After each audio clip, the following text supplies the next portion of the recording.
So hello guys and I welcome you all. और मतलब आज इस वीडियो में हम डिस्कस करने वाले हैं, जैसे आपने थंबनेल पे देखा होगा कि एसओटी का वन शॉट। अब जितने लोग ये नहीं जानते हो या फिर जानते हो तो ये जो चैप्टर होता है ये एडवांस का चैप्टर होता है। एक क्वेश्चन आपका इसमें पक्का होता है एडवांस में, और इसके मतलब पूरा फार्मूला बेस्ड चैप्टर होता है। ज़्यादा मतलब इसमें झंझट नहीं होता कि आपको मतलब बहुत ज़्यादा इसको मतलब झंझट ही मतलब चैप्टर नहीं होता, सिंपल फार्मूला बेस्ड चैप्टर होता है। थोड़ा बड़ा आता है, बस इसमें फार्मूले बहुत सारे होते हैं।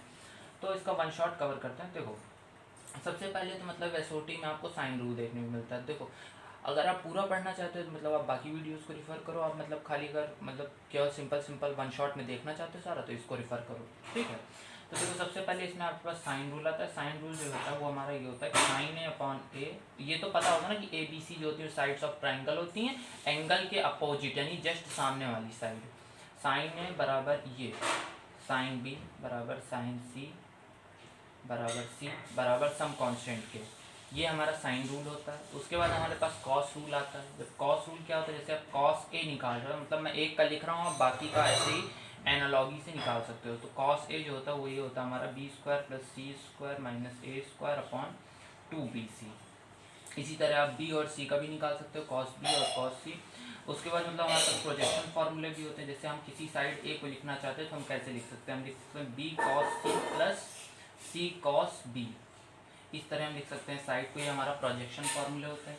उसके बाद हमारे पास नेपियर्स एनालॉगी आती है। नेपियर्स एनालॉगी हमें ये कहती है, जैसे हमारे पास tan a minus B by 2 है, तो ये हमारा बराबर होता है a minus B upon A plus B cot c by 2। इसी तरह आप बाकी एंगल्स के लिए भी लिख सकते हैं।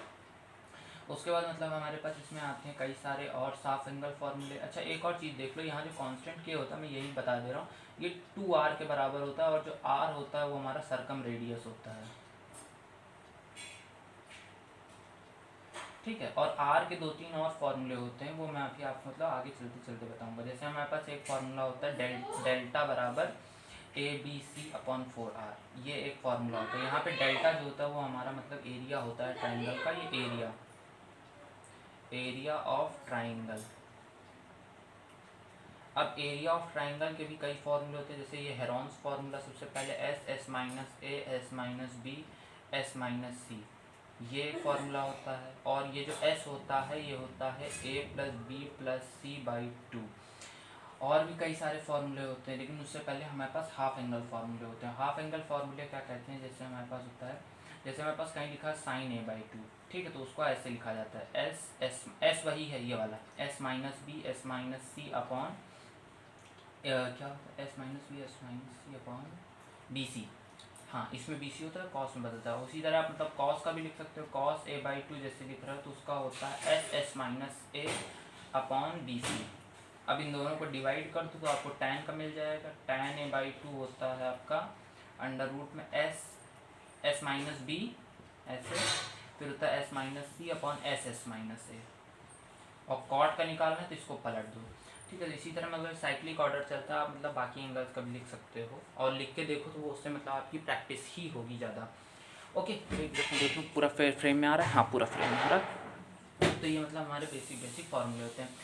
और हमारे पास कई फार्मूले होते हैं, जैसे डेल्टा का एक फार्मूला होता है हमारे पास 2r² साइन ए साइन बी साइन सी। अच्छा देखो जो मैं फर्स्ट स्लाइड में सारे फॉर्मूले लिखूंगा ये आपके बेसिक होंगे, मतलब इनसे आपका एडवांस में आने की चांसेस 90% रहेगी। उसके बाद में जो सेकंड स्लाइड में रहूँगी लिखूंगा उसमें आप मान सकते हो 90 नहीं, इसको कर लो आप 80%। फिर जो अगली स्लाइड में आएगी उसका आने की उससे आने की 15% और फिर 5%, इस तरह रेशियो रहेगा। तो आप इन 90% को तो ज़रूर डन कर लो। मीडियम की लेंथ पे ज़्यादा क्वेश्चन नहीं पूछे जाते हैं, लेकिन फिर भी है कि मतलब आप सेफ्टी के लिए कर लेना उसको भी, ठीक है। तो इसको और देख मतलब और मुझे कोई फार्मूला याद तो नहीं आ रहा, हाँ इतने ही होते हैं। और मतलब आर का एक और फार्मूला होता है, ये जो आर होता है ना छोटू वाला, इसका एक और फार्मूला होता है। इसका एक फार्मूला ये होता है हमारे पास कि अच्छा वो दूसरे वाले का होता है, एक होता है हमारे पास छोटा आर जो होता है ये होता है इन रेडियस, इसका फार्मूला होता है इन रेडियस का, इन रेडियस। और मुझे अब ये पूरा मतलब विश्वास है कि आप लोग इन रेडियस सरकम रेडियस इन सब के बारे में जानते होंगे अभी तक। तो ये होता है डेल्टा अपॉन एस, और एस और डेल्टा यही वाले होते हैं दोनों, ठीक है। और हमारे पास कई सारे फार्मूले होते हैं, जैसे एरिया का हमारे पास और 2-3 फार्मूले होते हैं। जैसे आप कहीं डेल्टा निकालना है तो देखो डेल्टा का फॉर्मूला ऐसे मत याद रखो, ऐसे याद रखो कि 1/2, देखो ऐसे तो तुम याद रखते ही हो ना, जैसे मान लो 1/2 कोई ट्राइंगल इसमें दिखा देता ए बी सी, तो इसके अब ये एंगल होगा ए, ये एंगल होगा बी, ये एंगल होगा सी। तो अगर तुमको एरिया निकालना है ना, तो इन दोनों साइड्स का अगर मल्टीपल कर रहे हो तो इसके बीच का इंक्लूडेड एंगल का साइन ले लो, तो इसका हो जाएगा 1/2 ए बी साइन सी। इसी तरह इसका अगर ये ले रहे हो तो 1/2 ए सी इंटू साइन बी, ठीक, इस तरह कर सकते हो तुम, तो तुम्हारा आ जाएगा। तो ये होता है मतलब डेल्टा के फॉर्मूले, और ये सारे बेसिक फार्मूले थे और बहुत ही ज़्यादा इंपॉर्टेंट फार्मूले थे। इनके बाद अब जो सेकंड स्लाइड में बताने जा रहा हूँ वो इन रेडियस को इंक्लूड करेगी और थोड़ी और चीज़ें इंक्लूड करेगी, जिससे मतलब क्रक्स आएगा फार्मूले में, ठीक है। तो चलो इसको इरेज करते हैं और फिर बाकी चीज़ें देखते हैं। हाँ तो गाइस चलो आगे मतलब डिस्कस करते हैं आगे फार्मूले जो हैं हमारे पास। आगे जैसे अब हमारे पास कई सारे फार्मूले आते हैं, उसमें सबसे पहले जैसे एक होता है हमारे पास अपोलोनियस थ्योरम। अपोलोनियस थ्योरम क्या होती है? देखो अपोलोनियस थ्योरम ये कहती है, जैसे मतलब मान लो ये कोई ट्राइंगल है तुम्हारा, ये अब मतलब थोड़ा ऐसी चीज़ होती है जिनको आप मतलब डायग्रामेटिक तरीके से ही समझ सकते हो। ऐसे ऐसे जैसे मान लो ये गिरा और ये दोनों साइड बराबर है ए, तो अपोलोनियस थ्योरम आपको ये कहती है कि आप ए बी का स्क्वायर कर लो प्लस ए सी का स्क्वायर कर लो, वो 2 टाइम्स ए डी का स्क्वायर प्लस बी डी का स्क्वायर इसके बराबर होती है, ठीक है।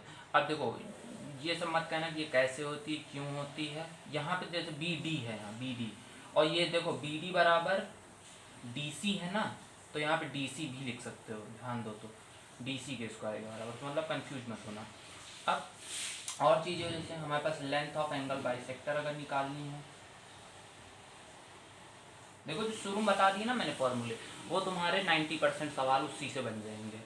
और तुम्हारे पास अगर प्रीवियस ईयर हो तुम उठा के देखो तो उसमें मतलब इससे ज़्यादा सवाल ही नहीं है, लेकिन अगर तुम 2020-21 के सवाल उठा के देखो तो उसमें 90% सवाल इसी से आए हैं, और नेपियर्स एनालॉगी से ही टेस्ट सीरीज तक में भी आते हैं, ज़्यादा से ज़्यादा नेपियर्स एनालॉगी। ये लेंथ वेंथ काफ़ी एडवांस सवालों में यूज आ जाती है, या फिर कभी तुमको किसी क्वेश्चन में कुछ वेरिफिकेशन करना है या फिर कोई डाटा एक्सट्रैक्ट करना है तो उसमें यूज आ जाएगी। देखो लेंथ ऑफ एंगल बाइसेक्टर होती है, कैसे निकालते हैं, देखो मैं ऐसे इसको लिखता हूँ, इसका सिंबल होता है बी ए।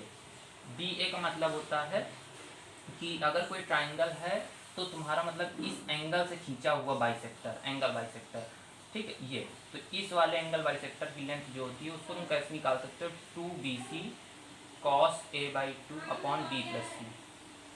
मुश्किल फार्मूला है, मुझे तो याद नहीं होता, लेकिन फिर भी कुछ टाइम बाद याद हो गया था।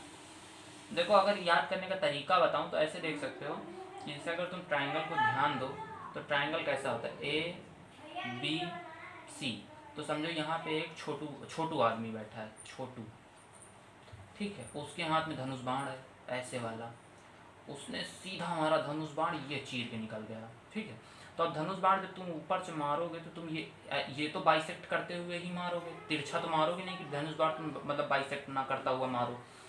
तो छोटू ने एकदम बाइसेक्ट करता हुआ धनुष बाण मारा, ये साइड ए है, ये साइड बी है, ये साइड, तो ऐसे याद कर सकते हो छोटू कहानी से कि छोटू ने बी और सी साइड के मिलने वाली जगह से मारा है तो बी सी आ गया, और एंगल को आधा कर दिया छोटू ने, तो मैं तो ऐसे याद करता हूँ cos A/2 और इन्हीं दोनों का सम नीचे ला दो। तो ये छोटू कहानी से तुम याद कर सकते हो इसको, ये मेरा मतलब ट्रिक था कि मैंने कैसे याद किया था कि छोटू जहाँ पे बैठा होगा वहाँ से तीर चलाएगा और उसके अगल बगल मतलब जो साइड होंगी, मतलब मैंने तो इसको बहुत एनिमेटेड तरीके से याद किया था कि छोटू यहाँ बैठा है और वो गिरा है तो ये दोनों मतलब सीढ़ियाँ लगी हैं और वो छोटू गिर गया इनसे, तो मैं तो ऐसे मैं याद किया था कि छोटू यहाँ बैठा तो यहाँ से गिरा तो ये सीढ़ियाँ थी, ये गिर गई, तो बी और सी जो थी वो मेरी सीढ़ियाँ थी वो गिर गई, और A/2 जो था वो आधा आधा बट गया।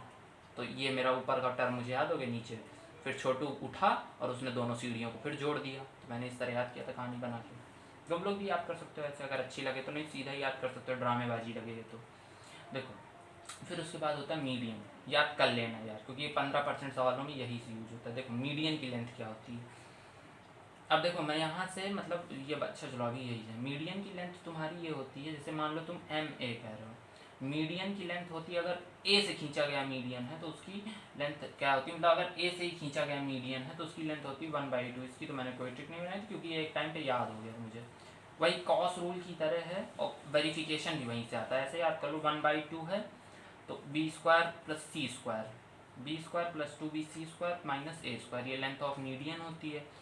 एंगल ए से खींचा गया है, ये ए का यही दिखा रहा है कि एंगल ए से खींचा गया है। अब अगर तुमको एल्टीट्यूड करना है, एल्टीट्यूड, तो एल्टीट्यूड तुम्हारा जो होता है, अगर तुम ए से खींचा हुआ एल्टीट्यूड है तो वो होता है 2 डेल्टा बाई ए, ये तुम्हारा एल्टीट्यूड का फॉर्मूला होता है। उसके बाद सरकम सेंटर होता है जो तुम्हारा, मतलब जैसे सरकम सेंटर होता है ना, ये जैसे एक ट्राइंगल है, ये गोला, इसके चारों तरफ मैंने खींच दिया, ये ट्राइंगल ए बी सी, ये सेंटर। तो कोई कभी पूछा जाता है कि ये ओ ए की लेंथ बताओ, तो ये ओ ए की लेंथ तुम कैसे निकाल सकते हो, ये देखो होती आर कॉस ए, ठीक है, ऐसे सिंपल से याद कर लो, छोटा फार्मूला याद ही हो जाएगा, आर कॉस ए होती है, ठीक है। तो ये सब तुम्हारी थी मतलब चीज़ें, मतलब उसकी अभी थोड़ी और चीज़ें बची हैं जो 15% में ही इंक्लूड होंगी, फिर उसके बाद मैं 5% पे आऊँगा।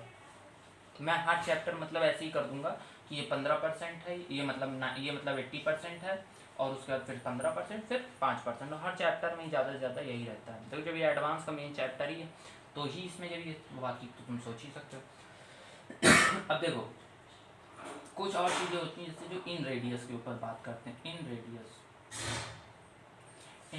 अब इन रेडियस की जो चीज़ें होती हैं, अब देखो मैं इसमें 5, अब मतलब देखो ये इसका लास्ट टॉपिक होगा कि इन रेडियस, और एक होता है एक्स रेडियस। ये 15% के लास्ट टॉपिक है। उसके बाद तुम मतलब ऑर्थो सेंटर, पीरियड, ट्राइंगल, फिर ऑर्थो सेंटर की सरकम सेंटर से डिस्टेंस, वो सब फालतू वालतू सब तुम सीखोगे अभी, वो मैं बताऊंगा, वो 5% की चीज़ें हैं।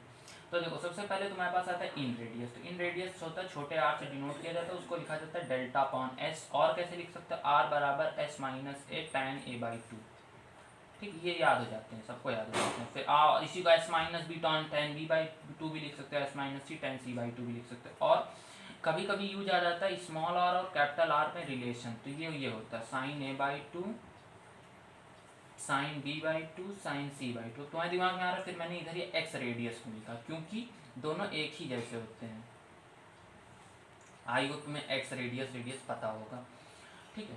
तो ये होता है सरकम रेडियस जो होता है, उसका मैंने फार्मूला बता ही दिया था, और ये 80% फार्मूले में से है, ये इसमें 15% में नहीं है।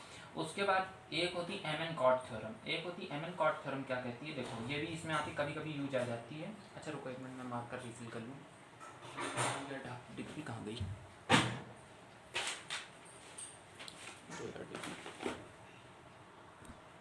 हाँ। तो चलो आगे डिस्कस करते हैं, M N cot theorem discuss कर रहे हैं। देखो एम एन कॉट थ्योरम क्या कहती है, जैसे तुमने कोई भी एक जनरल ट्राइंगल उठाया ए बी सी, और ये पकड़ा तुमने यहाँ से, इसको ऐसे खींचा, ये आके इस पॉइंट पे डी पे कटा, और इसने इसको बांटा है m/n, ना एंगल बाइसेक्टर है ना कुछ है, ये थीटा एंगल बना रहा है, ये अल्फा मान लो और ये बीटा मान लो। फोटो एकदम याद रखना, ये होती, ये साइड पूरी होती ए, ये बी, ये सी, ये मार्कर भरा तब भी नहीं चल रहा, ये सी। तो एम एन कॉट थ्योरम ये कहती है कि m plus n cot theta बराबर क्या होता है तुम्हारा, अब देखो एक एक लिख लो, m cot alpha plus, plus होता है कि माइनस होता है, प्लस माइनस होता है, माइनस। देखो प्लस माइनस ऐसे याद कर सकते हो कि प्लस माइनस का कोई तुक नहीं बनता, मतलब हम लोग जनरल केस के लिए यहाँ माइनस लेके चलते हैं, क्योंकि मान लो एक्सटर्नली डिवाइड कर रहा है तभी ये थ्योरम वैलिड होती है, ठीक है। तो एक्सटर्नली जब डिवाइड करता है तभी ये थ्योरम वैलिड होती है, तब यहाँ पे n तुम्हारा निगेटिव हो जाएगा, तो इसलिए मैं बोल रहा हूँ n, और तुम्हारे पास कॉट बीटा कर दो। तो देखो बाद वाले के लिए ये एंगल, पहले वाले के लिए ये एंगल, और ये टोटल वाला एंगल, ठीक है। टोटल वाली साइड देखो ये कर रही है, फिर ये छोटी वाली ये वाला कर रही है, बड़ी वाली ये कर रही है, तो इस तरह याद कर सकते हो। और एक फॉर्म होता है इसी का m plus n cot theta बराबर n कॉट बीटा, और इसी को तुम ऐसे लिख सकते हो m कॉट c, ठीक, इस तरह तुम लिख सकते हो। तो ये दोनों थ्योरम मतलब एक ही होती है, कोई मतलब इनमें दिक्कत नहीं होती, और ये जो होती है बहुत कम जगह यूज होती है, ये मोस्टली जगह यूज होती है, ये बी नहीं है बीटा है, ठीक है, ध्यान रखना, ठीक, ये बीटा। तो ये एम एन कॉट थ्योरम होती है। उसके बाद अब तुम्हारा मतलब एक्स रेडियस की बारी आती है, इसको पढ़ लो, फिर तुम्हारी मतलब 95% चीज़ें तुम्हें यहीं पूछी था। देखो एक्स रेडियस में 3 रेडियस होते हैं, R1, R2, R3। याद करना कैसे होता है, देखो R1, R2, R3, यहाँ डेल्टा अपॉन एस होता है ना, तो यहाँ होता है delta upon S minus A, delta upon S minus B, delta upon S minus C. अब टैन वाला जो फॉर्मूला यहाँ पे भी 3 होंगे, तो इसको यहाँ पे सिर्फ सिंपल लगता है, यहाँ पे सिर्फ सिंपल है, यहाँ तुमने जोड़ा है ना ए को, तो यहाँ हटा दो, घटा दो, टैन ए बाई 2 एस टैन बी बाई 2 एस tan c/2। ठीक है, अब उसके बाद तुम इनमें और बड़े आर में कैसे रिलेशन निकालोगे? अब देखो जैसे R1 है तो R1 में खेल किसका हुआ था? -a का हुआ था। तो जिसमें खेल हुआ हो उस वाले एंगल को साइन में रखो और बाकी सबको कॉज में कन्वर्ट कर दो। ठीक है, तो तुम्हारा काम तो सबको देखो कैसे। पहले तुम सबसे पहले R1 निकला, तुम सबसे पहले सिंपल यही लिख लो, sin a/2 sin b/2 sin c/2। अब जिसमें गड़बड़ हुई उसको सेम रखो, बाकी सबको कॉज में कन्वर्ट कर दो। तो ये कर लो cos a/2 cos b/2 cos c/2। ठीक, इसको मतलब कन्वर्ट कर लो। तो इस तरह तो मतलब R1 R2 और R3 का रिलेशन निकाल सकते हो। ये तुम्हारी 15% चीज़ें भी कंप्लीट हो गई। अब तुम्हारे हम मूव करते हैं 5% चीज़ों में। 5% चीज़ें जो मतलब बहुत ही कम पूछी जाती हैं और इनफैक्ट मैं कहूँ नहीं ही पूछी जाती हैं। तो उन वो क्या होती है, चलो देखते हैं।